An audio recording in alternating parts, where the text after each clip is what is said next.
অসম গণ পৰিষদে মানে চাৰেণ্ডাৰ কৰি দিছিলে। চাৰেণ্ডাৰ মানে আপুনি জানে নহয়, চালফা যেনেকৈ বন্দুক লৈ পিছত এৰি দি আত্মসমৰ্পণ কৰি চৰকাৰ মতে কাম কৰে নে নাই, উল্টাইকে আন্দোলন কৰা মানুহকো গুলিয়াবলৈ যায়নে নাই, তেনেকৈ অসম গণ পৰিষদেও মানে বিজেপিৰ ওচৰত একদম নেজডাল পেলাই দিছিল আৰু মূৰো পেলাই দিছিলে, নেজডালো পেলাই দিছিলে, নাইকিয়া হৈ গৈছিলে। এতিয়া লাহে লাহে তেতিয়া দেখিলোঁ এওঁলোকৰ ওচৰত চাৰেণ্ডাৰ কৰি দিয়াৰ পাছত আমাৰ গোটেইকেইটা সমষ্টিয়ে খাই পেলালে। এতিয়া বিজেপিয়ে চিটেই নিদিয়ে ইলেকশ্যনত AGPক। তেতিয়া কিছুমান মানুহে তাৰ ভিতৰত খং উঠিছে আৰু বিজেপিৰ বিৰুদ্ধে মাত মতা আৰম্ভ কৰিছে। খাটাং থাকিব। সেইকাৰণে মই অসম গণ পৰিষদকতো কৈ আছোঁ, সেই আপোনালোকে হিন্দী ভাষী গুজৰাটী মানুহকেইটাৰ পৰা আঁতৰি আহক, আপোনালোকে উত্তৰ ভাৰতীয় এই হিন্দু বলয়টোৰ পৰা আঁতৰি আহক।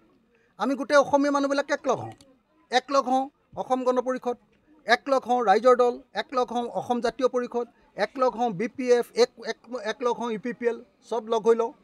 তেতিয়া চালে চবকে খেদিব পাৰিম আমি, হয়নে নহয় কওক? আমি অসমৰ মানুহৰ শাসন কৰিব পাৰিম।